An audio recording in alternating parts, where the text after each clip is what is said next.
Hi, welcome to my video. My name's Hina, I'm a medical doctor and I'm also in the Army Reserves. And this is a video on the Army Careers Centre interview and briefing. So let's get to it. The only thing is COVID restrictions that I haven't included, so just bear that in mind.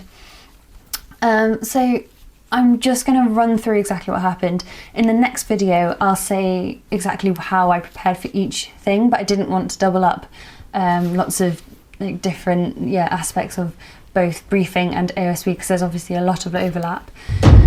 If you don't know already, the way that you make an application is your online application, your Army Careers Centre interview, then you go on to briefing, and then you go on to AOSB, and after that you get accepted, or otherwise. So let's just start with the Army Centre interview. It lasts for about 1 hour. I didn't have to do the first bit, which was the presentation of all the different roles in the Army, because I knew exactly what I wanted to go in for. So my part was just the second part, which is a one-to-one interview with an advisor, I think there were. And we just talked about education, hobbies, my background, why I wanted to join the Army, if I had anyone in the Army already in my family. I think I did get my height and weight done, and my BMI checked. General international relations, so they'll fire a question at you and just check whereabouts you are in terms of your international relations, and then you get a category, so it's 1 to 3 from memory. 1 is that you're ready to move on, you're ready to go to briefing. 2 is that you've got a bit of a deficiency somewhere, so you just need a bit of practice and a bit of time to move on. And 3 is that you've got a lot of work to do. And I think that's it. I'm not 100% sure if there's another category where you're not allowed to go any further.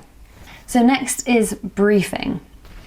Briefing has 4 categories where they kind of assess you, and they're also teaching you for the next stage, which is AOSB. So it breaks down into 4 things. So 1 is physical ability, then is practical ability, intellect and personality. Physical ability would break down into your fitness test, so that's your BEEP test, which is the multi-stage fitness test. And when I did it, women had to get 8.6 that were in my age category. 21 press-ups in 2 minutes and 50 sit-ups in 2 minutes as well. Then there's the obstacle course, which was hurdles and a wall to go over. And also it does test your ability of your upper body strength as well. Then your practical ability, that's your command tasks, your knots, safety and cantilever. Your command tasks, it's judging how you interact with other people in your team, and it's not I found them really fun. It's really great. And then just take notice to the knots and stuff. That's quite useful for AOSB. I definitely recommend going through those YouTube videos and stuff before AOSB on knots, because it's just useful to have.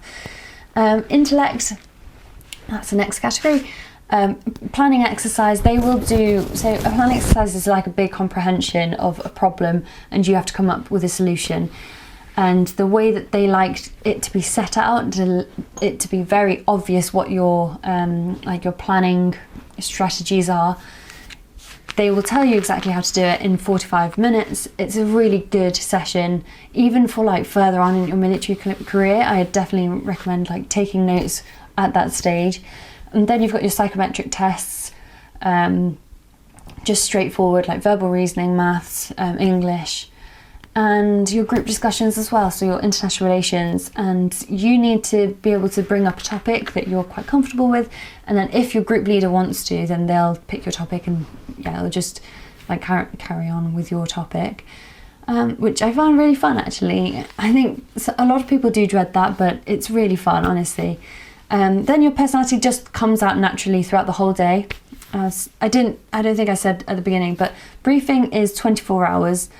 And it's quite enjoyable if you just let it be. Try not to let the stress get to you. Personality wise, so you've got your interview, you've got your military knowledge that they will ask you about, just generally about you and where you are in your studies, or your educational goals, and they will look at your CV and see and kind of nitpick little bits or just tease them out and say, oh, so tell me about this, tell me about that. And at the very end, they'll kind of assess how ready you are for main board, which is the next stage. And you'll get 1 out of 4 categories. So the 4 categories that you can fall under, firstly is that you're ready to go.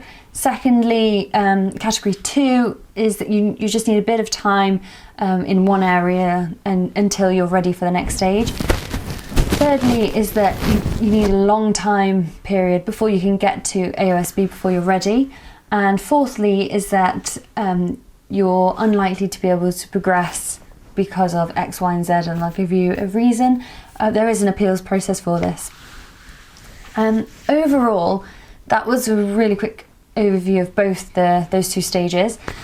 It's really fun, and I think if I could do it all over again, I'd just try to relax and enjoy it a bit more, because it's so easy to get bogged down in everything. And one of the biggest things is that they're not trying to catch you out, they just want to understand more about you. So you can, sometimes people say you can over prepare.